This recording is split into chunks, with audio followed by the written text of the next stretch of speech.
હાસોટ તાલુકાના SC, ST, OBC તથા minority સમાજના રહીશો અને ગ્રામજનો દ્વારા ભરૂચ જિલ્લા પોલીસ વડા મયુર ચાવડા અને હાસોટ પીઆઈ કરણસિંહ ચુડાસમા વિરુદ્ધ કાર્યવાહી માંગ સાથે મુખ્યમંત્રી તેમજ ગૃહમંત્રીને સંબોધીને 150થી વધુ લોકોની સહી સાથે આવેદનપત્ર પાઠવ્યું હતું, જેમાં હાસોટ તાલુકાના આદિવાસી સમાજના એક ભયનો માહોલ ઊભો થયો છે। હાસોટ પોલીસ મથકના ઇન્ચાર્જ એવા પીઆઈ કેવી ચુડાસમા દ્વારા આદિવાસી સમાજના લોકોના નાના મોટા ઝઘડામાં સમાધાન રહે નિકાલ કરવાના બદલે બંને પક્ષને માર માર્યો છે। પોલીસ સ્ટેશનમાં લાકડાના હાથાવાળો ચામડાનો પટ્ટો રાખે છે, તેના વડે આદિવાસી ભાઈઓ તથા મહિલાઓને પણ સખત માર મારે છે। હાલમાં જ પાંજરોલી ગામના મહિલા સરપંચ તેમની પુત્રવધૂને મહિલા પોલીસ વિના ઉંચકી લઈ જઈ સખત માર માર્યો હતો, જાતિ વિષયક અપમાન કરી અભદ્ર ગાળો પણ આપી હતી। તો પાંજરોલી, શેરા, મોઠિયા ગામના આદિવાસીને પોલીસ સ્ટેશન બોલાવી ફરિયાદ વિના ખોટી રીતે અટક કરી પોલીસ સ્ટેશનમાં બેસાડી ગુનો કબૂલ કરવા, દબાણ કરવા આપી સખત માર માર્યો હતો। આ ઉપરાંત સુરત અને નેત્રંગમાં પીએસઆઈ ચુડાસમા વિરુદ્ધ થયેલ વિવિધ ફરિયાદોનો સંદર્ભ તાકી ભરૂચ જિલ્લા પોલીસ વડા કચેરી ખાતે 200થી વધુ લોકો રૂબરૂ પહોંચી જિલ્લા પોલીસ વડા મયુર ચાવડાને આવેદનપત્ર પાઠવીને રજૂઆત કરી હતી। સંજયભાઈ રમેશભાઈ વસાવા છે। હું આખા હાસોટ તાલુકાનો આદિવાસી સંગઠનનો પ્રમુખ છું। હવે આ 3-4 દિવસ અગાઉ જે બનાવ બન્યો છે એ અમૃતભાઈએ ખાલી સરપંચને કાકા કાકી સરપંચ છે અત્યારે એ ખાલી પૂછવા ગયા, ખાલી કહેવા ગયા, એમાં નોર્મલ પટ્ટા મારી ને સરપંચને રમેશભાઈ પર ખોટી રીતે ફરિયાદ કરવામાં આવી છે, કોરા કાગળ પર સહી કરવામાં આવેલી છે। એવી જ રીતે રમેશભાઈને પણ પટ્ટા મારવામાં આવ્યા અને અમૃતભાઈ પર સહી કરવામાં આવી છે। ને જાતિ વિશે અપશબ્દો બોલી ને ગાળોગાળી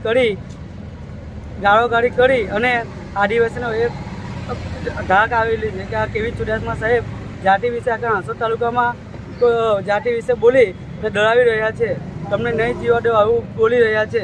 અને અમે હાસોટ તાલુકામાં ત્યાં પોલીસ સ્ટેશનમાં ગયા તો અમને ગાળાગાળી કરી ને અમને પણ પોલીસ સ્ટેશનની બહાર કરવામાં આવેલા છે। અમે આજે એસપી સાહેબ ભરૂચ આવેદનપત્ર આપવા આવ્યા છે। આ હાસોટ તાલુકાના સર્વે આદિવાસી ભેગા થઈ ને આવેદનપત્ર આપ્યું છે। અમે શું તમારી માંગણી નહીં છે?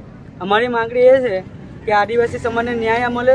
પ્રધાન છે આપણા આદિવાસી સમાજ માટે એક અલગ અલગ યોજના લાવી રહી છે અને એક આવા અધિકારી કેવી ચુડાસમા સાહેબ આવી રીતે આદિવાસી સમાજને મારવામાં આવે છે અને ખોટી રીતે જાતિ વિશે બોલવામાં આવે છે, એની સામે કડકમાં કડક કાર્યવાહી થવી જોઈએ એવા ભૂપેન્દ્ર પટેલ સાહેબ મુખ્યમંત્રી ગુજરાતના એમને પણ અમારી રજૂઆત છે। યુવા હર્ષસંઘવી ગૃહમંત્રી સાહેબને પણ અમારી રજૂઆત છે કે અમારા આદિવાસી સમાજને ન્યાય મળે। જય હિન્દ, જય ભારત, જય આદિવાસી, જય સંવિધાન, જય સંવિધાન।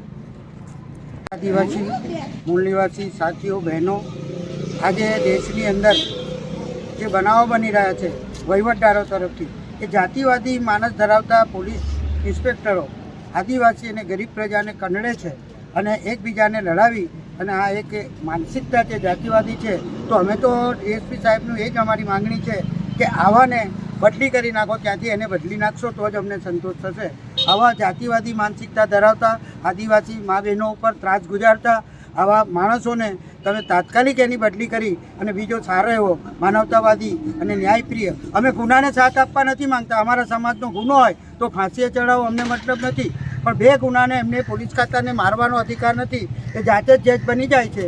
તો એવા અધિકારીઓ જે તુમાખી ભરેલા અધિકારીઓ હોય અને પોતે દરબારી રાજ કરતા હોય એવાને તાત્કાલિક ચુડાસમા સાહેબની બદલી થવી જોઈએ એવી અમારા આગેવાનોની માંગણી છે કે જેથી એમને સબક પડે, ફરી બીજો આવનારને પણ અમારા એરિયામાં શાંતિ અને સુલેહ સંતાય। અમે એવું નથી કહેતા કે અમારે ગુનેગારોને છોડીશું, પણ અમે તમારા ગુનેગારોને ફાંસીએ ચડાવો, પણ અમારે ખોટી કનડગત અમારા સમાજ પર કરશે તો અમે હરગીજ નહીં ચલાવી લઈશું। અને આ કેસમાં જો કશું થશે નહીં તો અમે એના માટે ગમે તેવું લોકશાહી ઢબે આંદોલન કરવા નેક્સ્ટ સ્ટેજમાં અમે લોકો તૈયાર જ છે।